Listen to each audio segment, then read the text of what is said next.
SNHell, a look back at Saturday Night Live with your hosts, Matt and Keith. Brought to you by Lion's Den Audio Theater. Like and subscribe to Lion's Den Audio Theater for more Lion's Den goodness. And here are your hosts, Keith and Matt. Saturday Night Live, Season 3, Episode 11, starring Chevy Chase. Originally aired on February 18th, 1978. Hello, welcome to SNHell. My name is Keith. With me, as always, my good buddy Matt. Hello, Matt. Hi, Keith. It's been a while since Matt and I have recorded. I've had some tech issues. I've also been sick off and on for about 2.5 months, and most of that was voice-related or throat-related. So we've had a bit of a break, and yeah, we're back now, full of piss and vinegar, ready to finish off Season 3. Am I right, Matt, or did I miss a memo? Nope, my spin-off Mad TV podcast was a complete disaster. With us tonight, back for the first time since, I guess, Matt's sleeper hit of Season 2, the Jack Burns episode, we have Rebecca. Hello, Rebecca. Hi, Keith. Hi, Matt. Hello. Jack Burns, of course, landing as one of Matt's favorite hosts of Season 2, due to his robotic weirdness, I believe, wasn't it, Matt? He is some sort of corporate generated entity of a man. He's not real. Jack Burns is not real. Yeah. Nowadays, they'd say he's AI.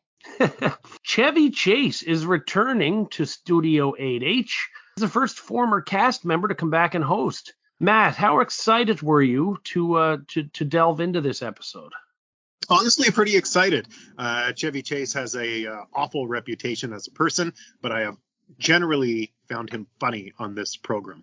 And Rebecca, excited to be here for Chevy? Yes, I am excited to be back on SNHell, and I'm excited to see what the episode would bring, for sure. Awesome. This was the highest rated episode up to its point. It had a 38 share. That's around 15 million viewers. By this point, Season 3, the show was extremely popular. Reruns were getting higher ratings than their original airings, especially like when they pull out a Season 1 or a Season 2. And it was sweeps week, so that's another reason I think Chevy snuck back. Lauren wanted him in for sweeps. Chevy's a star, man. He's got star power. The first season was built around him. Yeah. So one of the questions I had, and we'll answer this as we go, is has the show evolved so much that it's a different show than the one Chevy left? Musical guest tonight, Billy Joel. Now, the elephant in the room for this episode is the altercation between Chevy Chase and Bill Murray that's on pretty much every list of top 10 celebrity fights that's available on every bit of clickbait. I heard it was Belushi's fault. All I know is there was a brouhaha. Bill Murray and Chevy Chase, they'd worked together before, bits and pieces. They knew each other. And they ran in the similar circles, but, they weren't friends in the true sense of the word. A little bit of what I'm saying comes from Hill and Weintraub's Saturday Night, Backstage History Saturday Night Live, a bit from the Tom Shales Live from New York book, and a bit from different interviews and stuff. None of this is me just making it up. I certainly wasn't there, as internet folks are always delighted to point out. So yeah, this is basically kind of everything combined together. In the early days when they worked together, and we've talked about this, Belushi was the star. Chevy was, a strong hand and had his fans, but Belushi was the man to see. Fast forward to Saturday Night Live, Chevy pretty much walks away with the show, and then walks away from the show. He goes on to be a big star, and Belushi didn't handle it too well. Chevy, of course, wasn't certainly not always the nicest person to deal with, and the way different cast members dealt with Chevy's leaving and how he left was different. There was definitely some resentment there. After Chevy Chase leaves, Bill Murray joins the show, and he's immediately being compared to Chevy. Chevy Chase is off doing his thing. He's making the odd comment about Saturday Night Live not being as good as it was when he was on, etc., etc. Belushi was very critical of Chase at this point behind his back, and Hill and Weintraub in their book also note that Lorne Michaels may have stoked the fire by sort of trash-talking Chevy during certain meetings with the cast and crew. So, yeah, we have Chevy back. He's acting like a big star, allegedly. Hill and Weintraub say he was indulging in his demons, particularly heavy that week. Bill Murray, who was a plucky guy who's been sort of referred to as a Chicago street dog, is getting annoyed with Chevy. And also, after having been fed so many stories about what an asshole he was and how he abandoned the show, Murray's not liking him too much. Another bit that's at play here is regarding Weekend Update. Some sources say that Chevy basically tried to big league Jane out of Weekend Update. She would have no contribution to Weekend Update that week. Bill, who found himself very close to Jane and very protective of her, was very angry about this. So before the dress rehearsal, Bill Murray makes some comments about Chevy being an asshole while he was on the show, and Chevy got so mad he kicked Bill Murray out of the dressing room they were in. But everything really comes to a head 5 minutes before the show. They cross paths in John Belushi's dressing room. Murray made a comment about Chase's wife.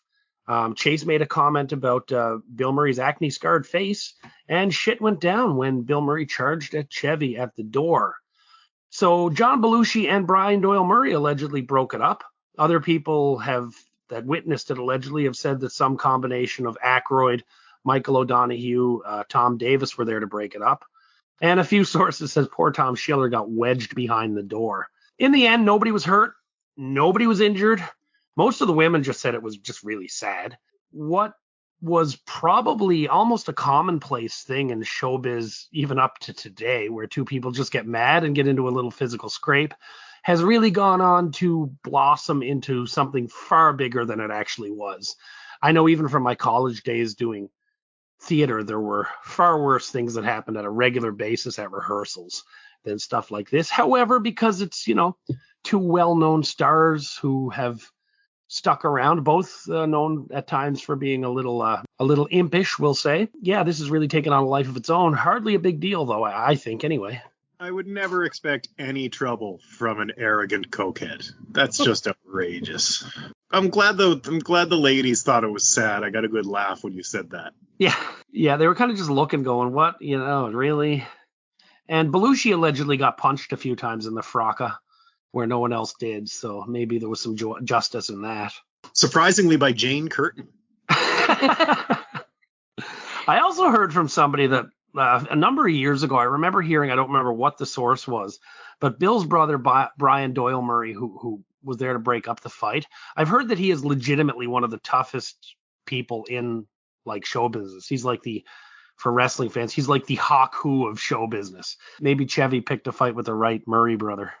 Brian Doyle Murray looks like a tough motherfucker. He's one of the oldest of a family of like 1,000 Irish Catholics. You know what I mean? He knows how to handle himself. So, Rebecca, did you know much about this fight at all? Had you read about it, heard about it? No, I did not. I had no idea. Am I surprised that a situation like this occurred? No. You get a couple of hotheads and stars in their own right into a small space where, and Chevy's coming back and he's, throwing his big weight around, being like, I'm the big guy coming back. And yeah, the current cast would kind of probably feel a little annoyed and pissed off. That's probably the way he was treating them, or maybe talking down to them a bit. I've seen this happen before, and I can also relate to the women going, this is just sad and pathetic. What are you boys doing? Stop it. We have a show to put on. Sometimes we women just sit back and go, God, men are stupid. If you want a fight or like a real fight or a feud involving Saturday Night Live, people look up John Lovitz and Andy Dick. That's blood feud right there. Chase and Murray were never friends. I always think of them as, they're friendly. They work together. Certainly Caddyshack, they shared a really good scene together, and they got along well.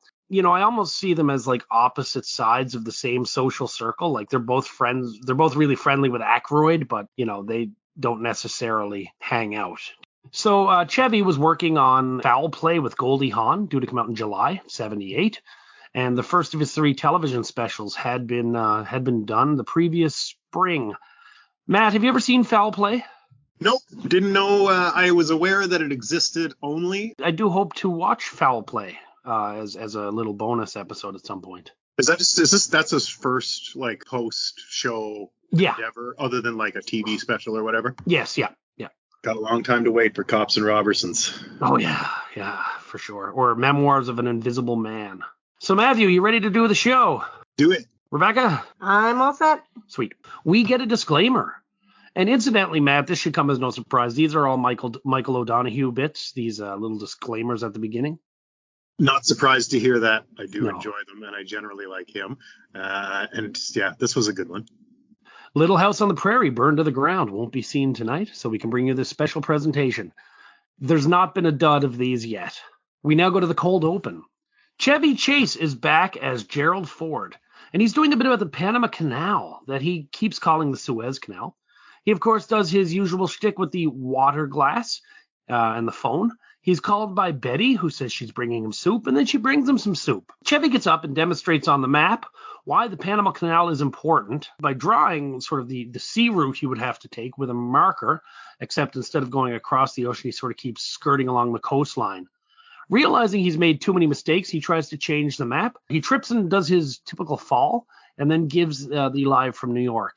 For me, this was clunky. Ford was always a little bit clunky, but this felt clunkier than usual. Maybe he's out of practice. Maybe the incident with Murray only a few minutes earlier has him off base. The audience were obviously very excited to see him back here and later in the monologue. I didn't particularly care for this one, but I was never big on Chevy or Ford. I thought it was really funny. I realized how much I missed him being on the show, and the prop gags were killing me. I liked the soup and the phone and just the stupid shtick he was doing. I was really hard on Ford when he started doing it at first. I just thought it was dumb, but it slowly won me over. I felt he got a little better at it, and yeah, I actually like this. I'm not a big fan of seeing the host in the cold open, but whatever. I thought it was okay. The funny thing that stuck with me was the squeaking of the marker. It brought back like a sense memory for me of like the squeak, and then I could smell the marker, and I was like, what is happening to my brain? So that was quite funny. Markers don't squeak like that anymore, and they don't smell the same as they did back then. So it was good. It was funny. I enjoyed the soup bit. It was okay. It was okay. I was big on this return. I popped for it, you could say, if you were using some wrestling terms. We now go to the introduction, and they're gone back to the original title cards. It's strange to see it here. It hasn't been that long, especially like how we're doing it, but I can imagine there was some degree of nostalgia there. I actually didn't notice.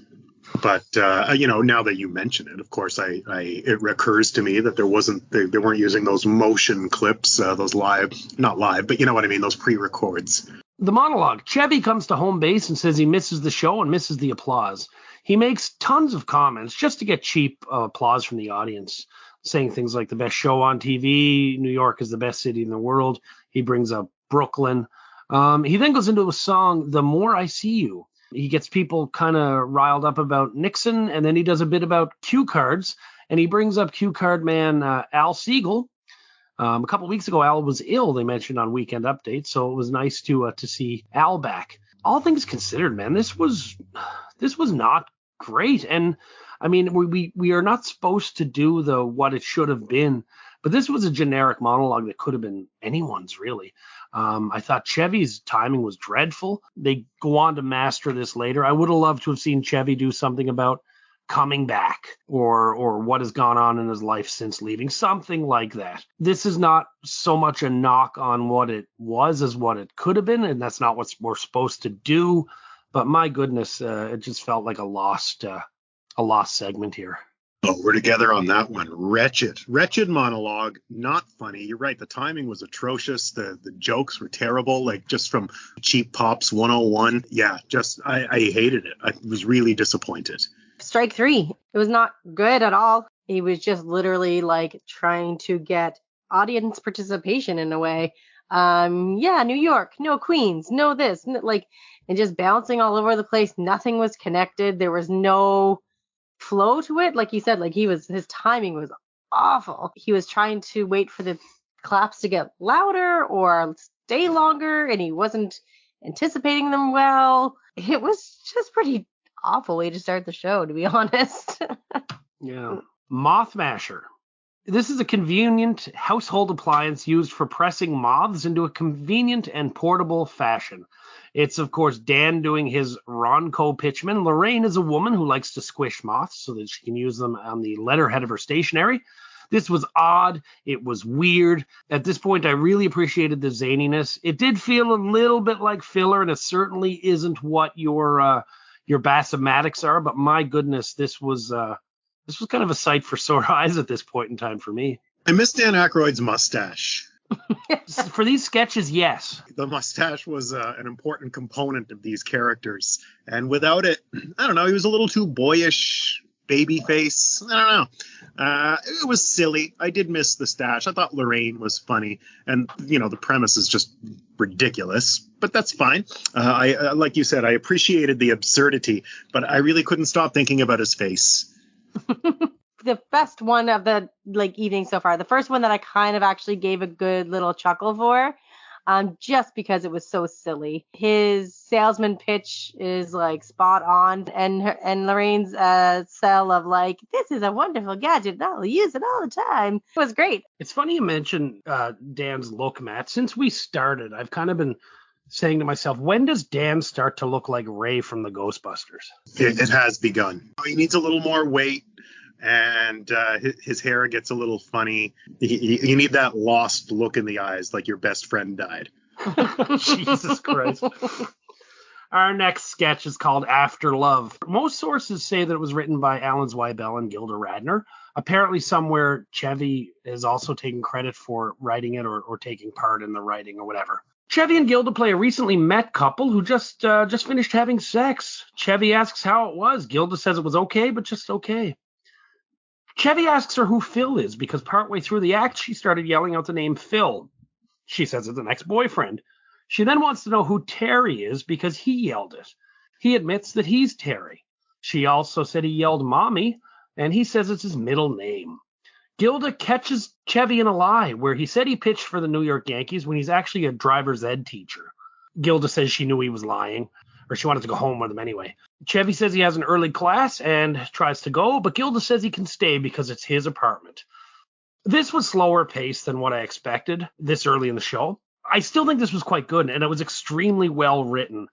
Excellent, Chevy doing his usual thing, but excellent performance by Gilda. This sort of seems to be how she's described by people. I really, really enjoyed this. I didn't laugh a lot, but I just thought it was a really well-written scene. I loved it. Gilda's line about the female orgasm when she was like, sometimes I do and I don't even know it. I really got a kick out of that. It's nice to see her play a mature role. She and a mature adult role. She's so often playing children or old ladies. So, to be in a very mature woman kind of role, I thought was really nice. The whole thing, it does have the vibe of the kind of humor I would expect to see in Playboy magazine, body, but not smutty, female orgasm kind of jokes and, calling out someone's else's name kind of jokes. Anyway, it reminded me of Playboy magazine humor. Yeah, I liked the ending where she was like, you don't have to go, it's your apartment. Yeah, it was a hit for me. You're right. It wasn't haha funny, but I did love it the entire way through. For me, this was the most polished segment of the show, I think. Their timing was good with each other. Their bit of awkwardness was really good with each other. So overall, for the setup of it, it was good. And like I said, but it was the most polished of the night tonight. It seemed the most together, which was great. And I did really enjoy Gilda in this. It was a comfortable character on her, and maybe because it is more of her her playing her natural age rather than, like you said, Matt, a young person, a kid, or an older woman, fit her better. And I would have loved to see her do some more types of this kind of characters of her own age. We now go to Only the Good Die Young. Billy Joel, Long Island boy, fourth biggest selling solo artist in the U.S. This was the night, as Chevy announced, this was Billy Joel's 10-year reunion, and he missed it. He had just released the album The Stranger. It was one of Columbia's biggest selling releases to this day. It had been released in September of 77. Only the Good Die Young was released as a single in May of 78. Goes on to peak at 24 on the Billboard charts. I'm a huge Billy Joel fan. This is one of his more up-tempo, fun songs. He did get in trouble from the different Catholic leagues about this song, and he always said this is not anti-Catholic, it's pro-lust. I love this song. I like Billy Joel. Have at you, Matt. It's got these Randy Newman vibes for me, Billy Joel, Randy Newman, Paul Simon songs. It's just the most middle America, white bread, 70s AM dad rock that should be the antithesis of this show. But, fuck me, I guess. Fuck me. The bigger justification of this is he's a New York boy on the rise at this point. More so than one that was already tired like the other two fellas, if you know what I'm saying. I mean, I know what you're saying. I don't know. I mean, I can't with these fucking piano men. I expected more of a fight, but I know it's the same battle, right? Yeah, you know what it is, man. It's not that. It's like the fight is in me. Like the spirit is willing, but the flesh is spongy and bruised. Yeah, like I end up just repeating myself ad nauseum with some of these musical selections. I really hate it, and I look forward to a time because I've seen later episodes of the show. I haven't just started watching it when we started doing the podcast. Yeah. The music gets better and it gets more contemporary and a little more to date. And I consider myself a pretty good resource of music. I got a good memory for it, or like what album was this song on and who sang what and whatever. I listen to music all the time. They can do better. Like if you like Billy Joel, you probably like Randy Newman. You probably like Paul Simon. Spotify is like, hey, if you like this, check out this. Check out this. They're all on the same algorithm, and I want off it. I find sometimes the music is just filler for purpose of changing sets and costumes, which is fine. It has its purpose in that role, but it's not the reason I'm there. But in this case, I like Billy. I liked him a lot in this first song.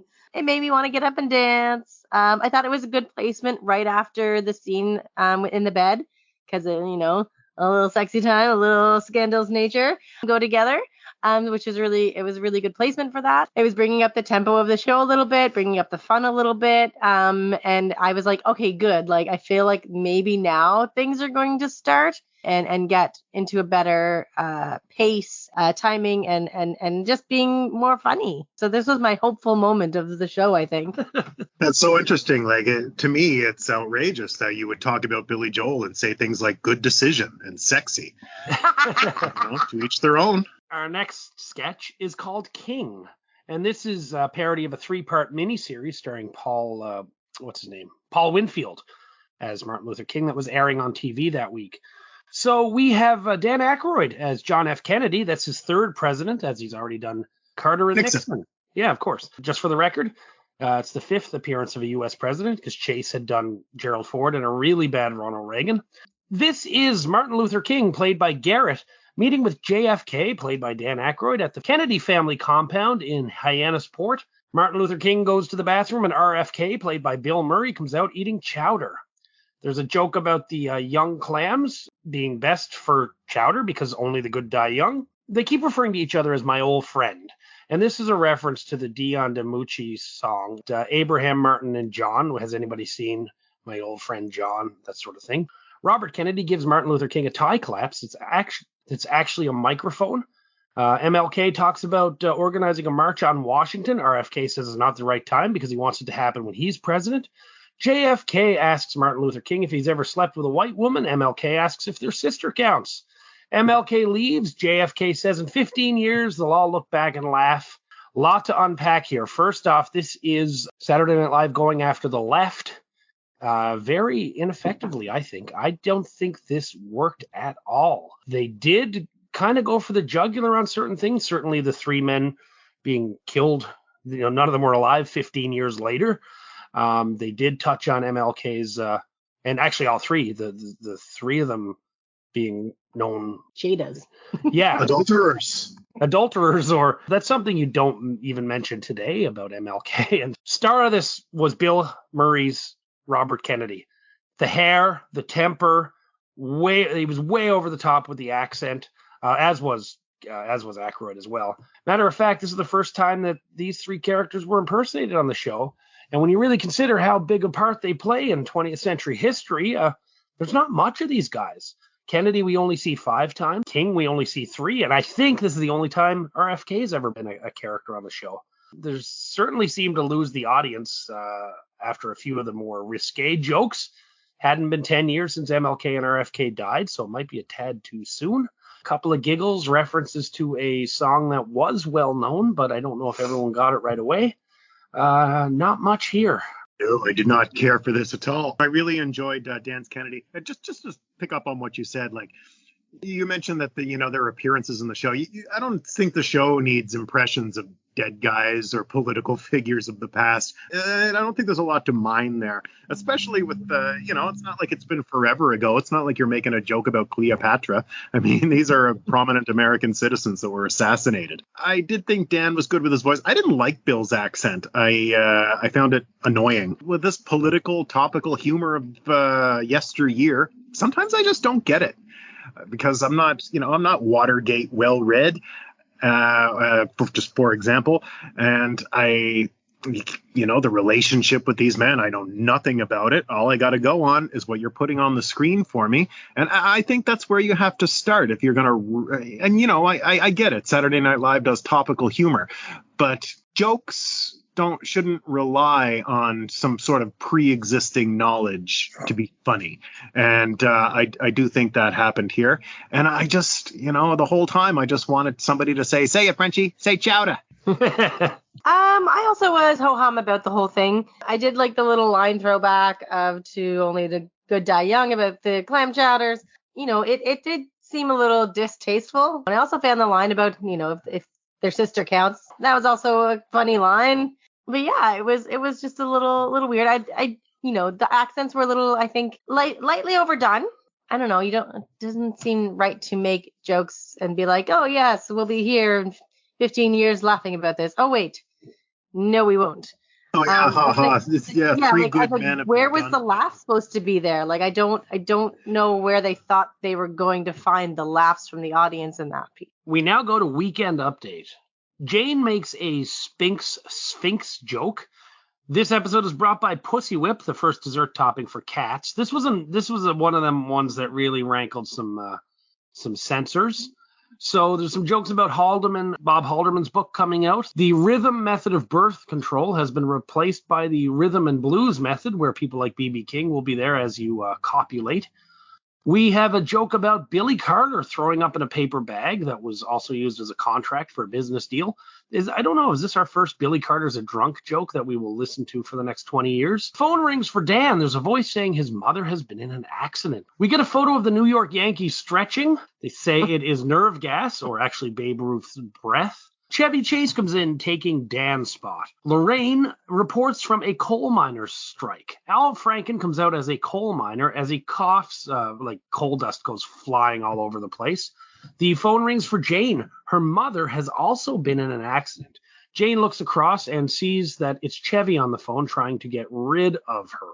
Oddly enough, she calls him Sparky, which is Chevy's nickname in the National Lampoon movies. Anyway, Belushi comes out, covers the career of Muhammad Ali, who had recently lost to Leon Spinks. But it turns out it's just Belushi. Remember the time he and Brian Doyle Murray and some of his pals went to an Ali fight, and he got in a fight himself. He said everyone should be able to defend themselves, especially women. He puts on boxing gloves and knocks out Jane. He then says it's all yours, Chevy, implying Chevy paid him to beat up Jane.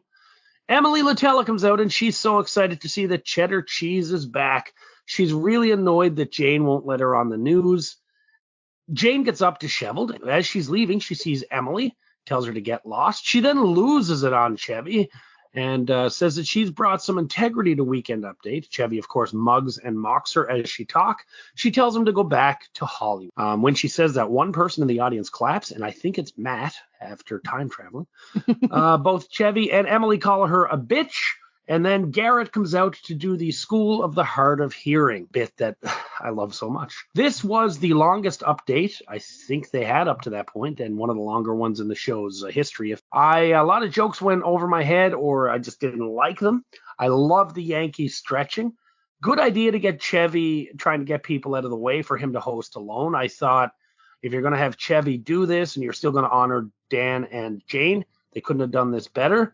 The Belushi bit I thought was actually quite funny. I was hoping Jane would actually knock him out, but then it went a different way, which made a bit of sense. Emily and Chevy together, nice bit of early nostalgia there. The thing that I really took from this was that Jane and Chevy sharing the desk actually could have worked and may have helped with her transition. Not a bad update considering the length. Again, biggest laugh for me, I'm a sucker for it, is Garrett doing the School of Hard of Hearing. I thought it was too long. I really think they could have shaved a lot of this shit off the top that I did not like all these Leon Sphinx jokes, and Nixon humor just drags me down.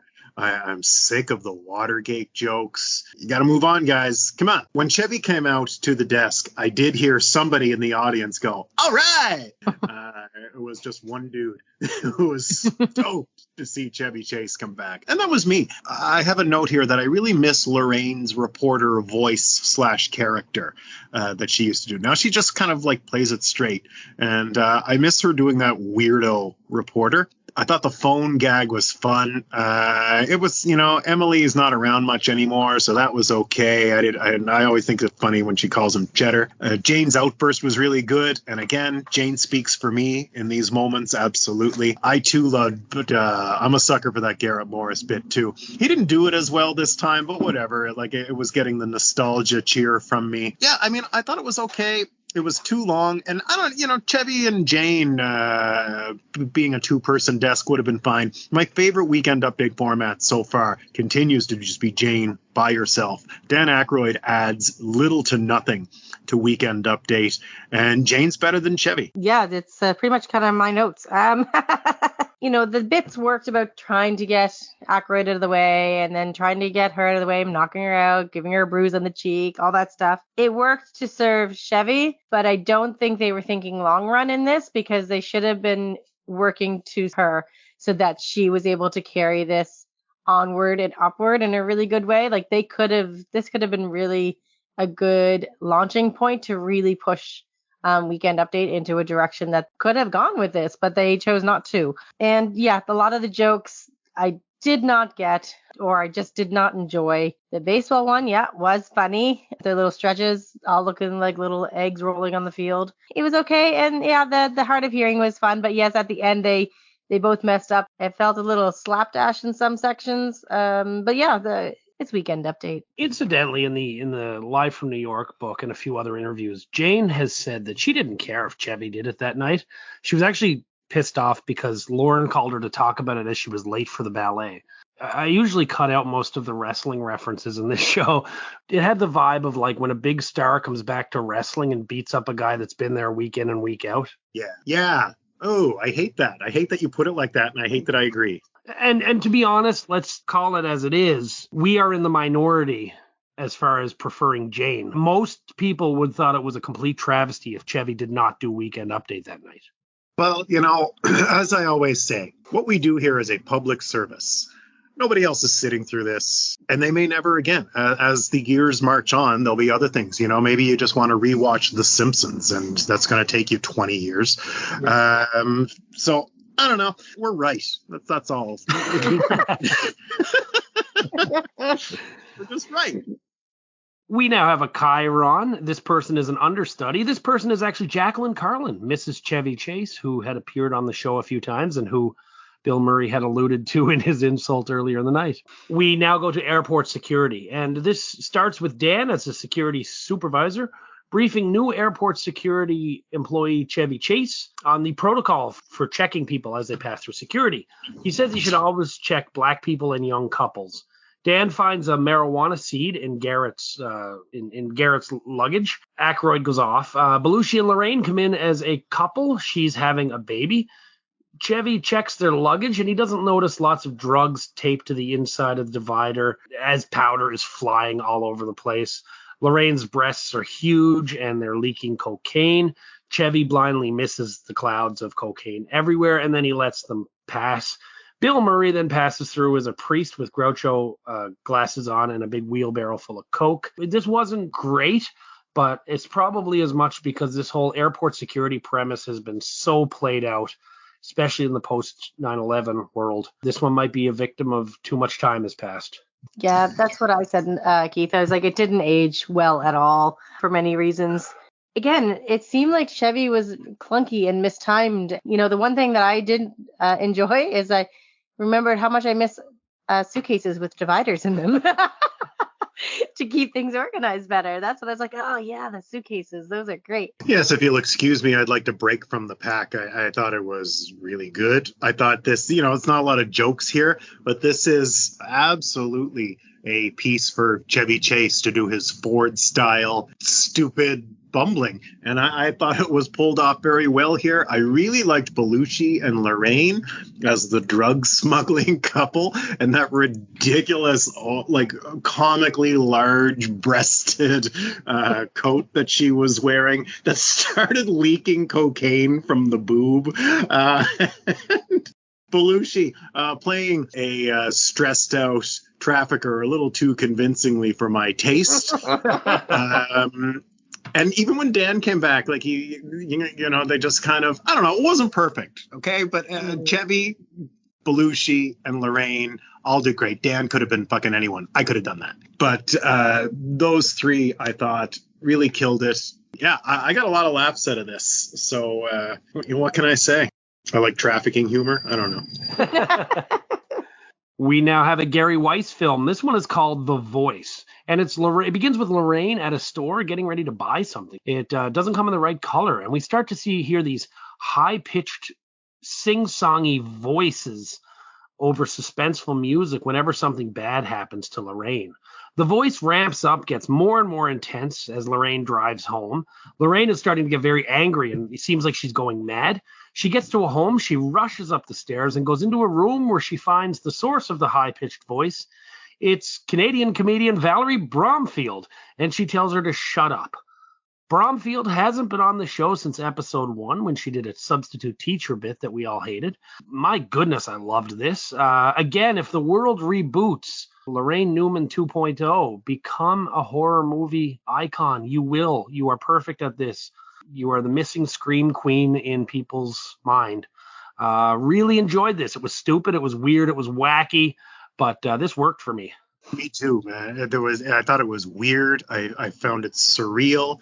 And I know Laraine loves horror movies. She's vocal about it, and she would have been so good in them. She just looks like she should be in them. She's clearly got the vibes for it. I think she's a good actress. Yeah, missed opportunity there for us all. But yeah, I liked it. This was a good Gary Weis film. It was nice and short, which I really appreciated, which I think something this weird and just strange has to be. Yes, it was short, which is great, because I did not like it. I think it's probably because I am not someone who is a horror movie fan. The screaming to me just reminded me of my children when they are trying to drive me insane. So maybe you hit a little too hard, close to home. I was just happy that it was over quickly and it didn't drag on too long. It did have that suspenseful horror film feel, like what's going to happen when she goes up the stairs. But no, did not enjoy this one. Also, an odd one, Matt, that it appears to be shot in or around Los Angeles rather than New York. That's Laraine Newman's home base, that's my understanding. Yeah, and I think it's where Weis had found himself, too, by this point. We now have a Chiron, this man parked overtime. And we go to the Sermonette, and this is one of them. They don't have many more, of course, but the end of the day broadcasts from a priest or a reverend. This one is from the Church of Confusion, where Reverend Archbishop Maharashi O'Mulliganstein, DDS, played by Chevy, comes out and gives a mishmash of religious advice mixed in with airport protocol, Greek mythology, Robert Frost, etc., etc. I don't know how to put this. It was just kind of almost like Mad Libs, really. The unfortunate bit was this was sort of Chevy's big solo moment, and it really didn't have kind of the legs I sort of thought or hoped he would get. There was something good about it, I think, but it didn't jump over the post for me. Yeah, absolutely not. I did not like this even a little bit. I didn't think it was funny. I didn't get it, I think, a lot. And I didn't think Chevy was good in it. I struggled to find the jokes in it. Like, I sincerely, when it was over, I had a confused look on my face. Did I just miss something? Should I watch it again? Like, what the fuck was that? I think I just didn't get it. I certainly didn't think it was funny. I thought it was just kind of boring. You're not alone in that, Matt. Definitely. Same thing, same thoughts. I thought, these are just random strings of words and pieces of religion and other random things thrown together. And I thought, am I missing the point? Like, have I missed something and I'm not connecting the dots? But I don't think there were any dots to connect. Maybe it was thinking too much about it, and it was just supposed to be something silly and ridiculous. Yeah, it was kind of non sequiturs, I guess, more than anything else. Chiron, this person is planning tomorrow's breakfast. We now go to Great Moments in War, and this is a parody of the 1949 Van Johnson-Ricardo Montalban movie Battleground. Belushi, Garrett, and Chevy play soldiers at a checkpoint. Bill Murray and Dan Aykroyd drive up as obvious Germans. They're stopped at the checkpoint and asked questions about America to prove that they are American. They respond to perfectly until Chevy does a bad Jimmy Cagney impression, and they can't answer correctly who it was. The Germans almost pass until one of the soldiers notice a matchbook from Berlin. They go on to ask the Germans who the manager of the Cleveland Indians was. Garrett doesn't know, and they decide that Garrett is German. Chevy also doesn't know who Cleveland's manager is, and Belushi holds him at gunpoint and says you can't trust anyone.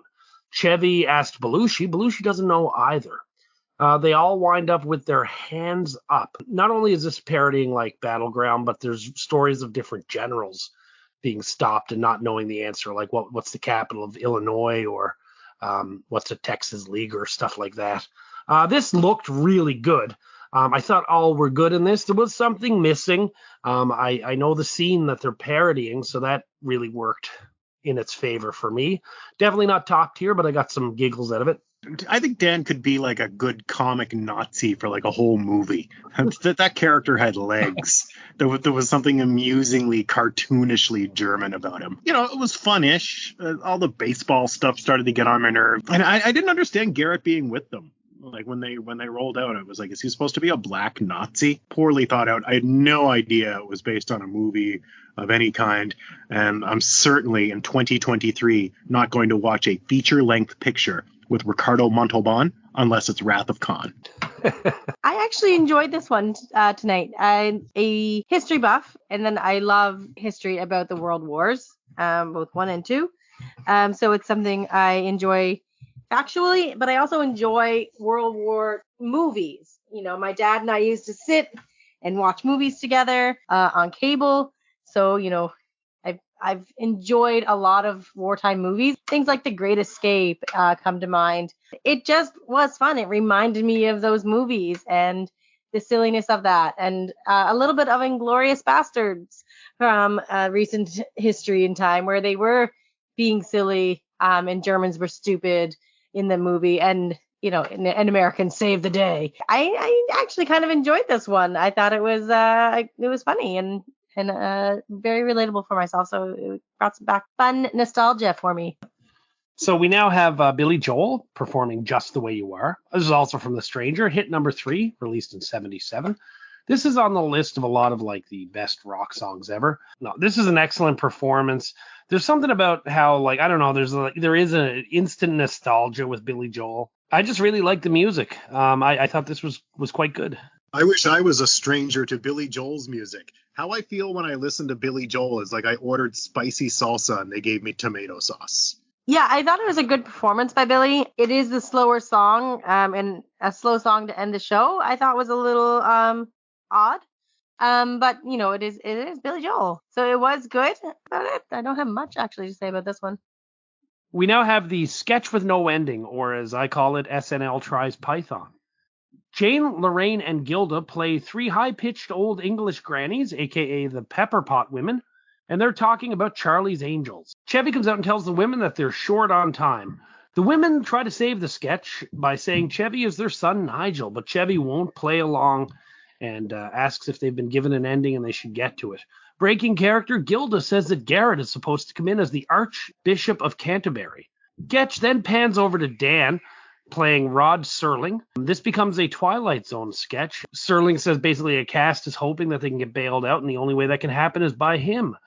It then becomes Belushi as Truman Capote watching the show, and they pan out, and Belushi's wearing white boxers. Murray then comes in as his director character and chastises Belushi for not wearing pants. John says he wasn't wearing pants because it was the typical English thing to do.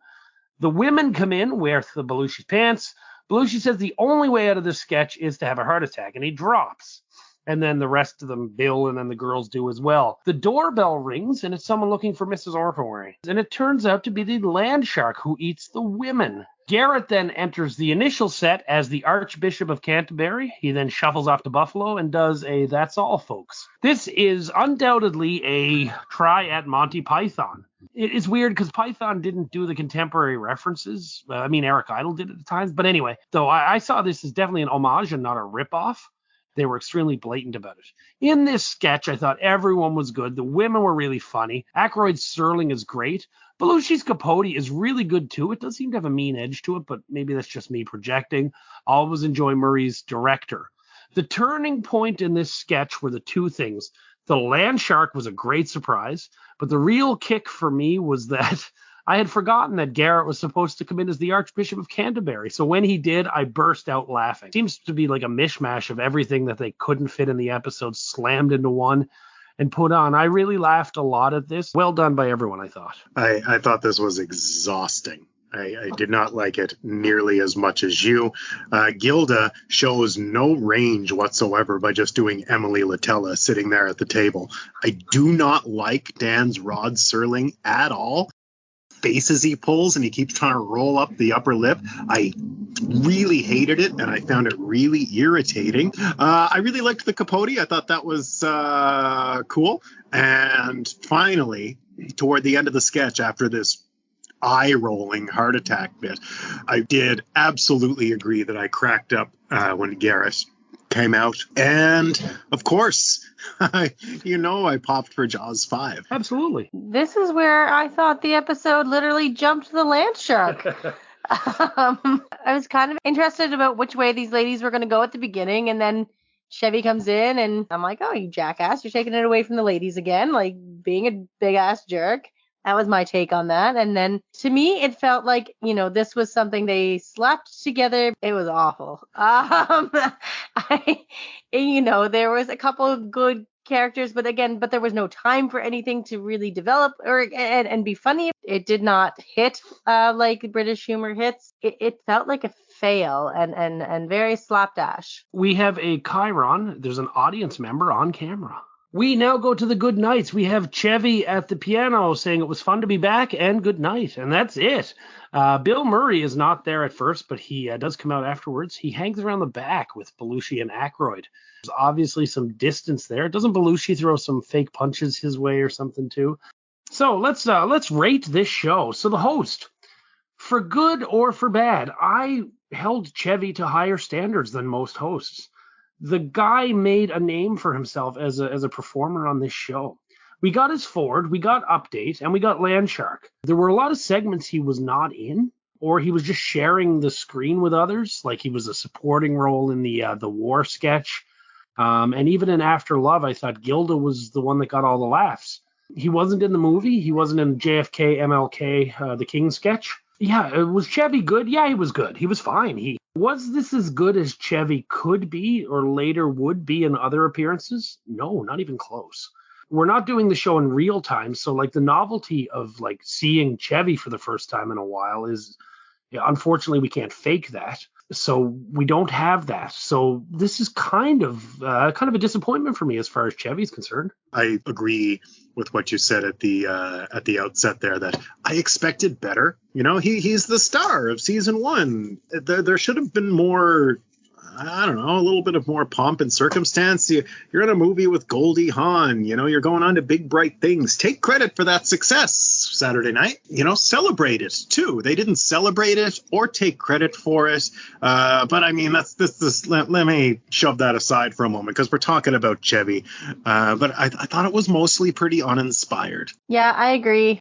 I was surprised to hear when Keith at the opening that it was a piece that they brought him back for Sweeps Week to kind of bring up the nostalgia and bring up the ratings and all that stuff. And it almost felt like it could have been an episode where someone ended up having pneumonia and couldn't make it in. So they called Chevy in to help fill out the cast. He just did not shine the way overall. Yeah. I agree completely. It wasn't special. It should have been special. It should have been, yes. They'll master, and some of this is hindsight. Like, they will master this. Like, when Mike Myers comes back, The whole beginning is about him finally being host. Eddie Murphy, of course, when he comes back, they do it right later. So, and maybe it's not fair to put them under this, up to the same standards for something they'd never done before. But there was almost no mention of Chevy having been there before, It's I know, maybe, like, you're right. You fine tune your craft, but holy shit, you're on season 3 of your big hit network TV show. You're professionals. Your dude just made a big Hollywood movie. I understand fine tuning the craft, but get on your shit, because you're not on your shit if you got the star of season 1 coming back to host and you treat it like it's like Chevy just won the Anyone Can Host award. Yeah, exactly. One of ours made it, and they should have been done better. And maybe it wasn't done better because of the fighting and before the show and the attitudes that were happening. And maybe other things played into that piece that they were like, okay, well, we don't want to overshine on Chevy. But then I think they downplayed it too much, which is kind of sad. And we're going to see Chevy again hosting in season 5. So we'll see how things go between then and now, or now and then, I guess. The music, I thought it was excellent. Big fan of Billy Joel's. He picked 2 timely and good songs. No complaints here from me. I definitely enjoyed the first song versus the second song, just because, I do enjoy songs on the show that are more happier and upbeat and like kind of give you a bit of a semi-party added like feeling to it, because it is supposed to be an enjoyable night of entertainment and laughter and excitement. And I think when they pull out slow songs for any artist, anything that's a little more laid back, a little more soft, it falls no matter who the artist is. Yeah, I mean, what can I say that hasn't been said? That's a sincere question. I'll just use your response to another. Can you just cut and paste whatever I said about Randy Newman? We track the metrics. We have thousands of fans in Romania, and I want to address these things as you should, as like a social thing. Rebecca kind of mentioned before that she didn't think the music on Saturday Night Live was a little bit of filler. I think I understand that impression. To me, the music has always been a very big part of the show, a big important part of the show. Santana shouldn't be a gushing breath of fresh air. It's just fucking Santana.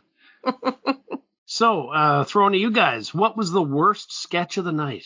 That whole religious shit where Cheddar in front of the stained glass window, I thought it was wretched, not funny, and that, talk about filler, that meant nothing to me. They could have ran test pattern, and I just thought it would have been weird, and I probably would have got an emotional reaction out of me. Yeah, it is kind of hard to pick a worst because I was hum about so much of it tonight. But I think I agree with you, Matt.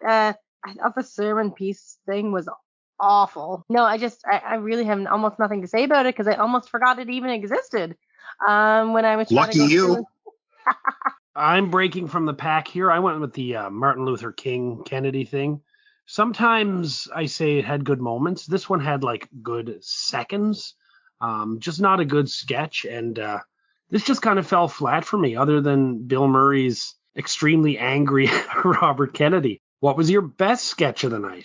I gotta say it was the bed sketch with Chevy and Gilda. I thought there were 2 very mature performances. I thought it could have been in the movies. No, it wasn't silly. They're not crushing moths into cellophane. But it was good late night adult humor for the 70s, talking about, his inability to please Gilda in a very PG network TV way. And, there was a couple of good lines, and Chevy does that ridiculous character, that's just like pathetic, stupid character so well. It's really interesting considering what an arrogant prick he is. You know what? Maybe he's a good actor after all, Cops and Robertson's notwithstanding. So Matt, I agree with you. I also put the bed scene as my favorite of the night. It was funny, but not in a overtly hilarious way. Like you said, there weren't too many hilarious lines, but it was quite relatable and quite topical for the time, It's something that as adults, we all kind of go through this at one point or another through our dating lives. And in some ways, maybe Chevy wasn't acting, Matt. Maybe he is actually a very insecure idiot in the bed and just overcompensates everywhere else. I heard he had sex with Eartha Kitt in an airplane bathroom. I also went with After Love, as it's called. I like that we all enjoyed the mature themes of a late night TV show together. Who was your star of the night?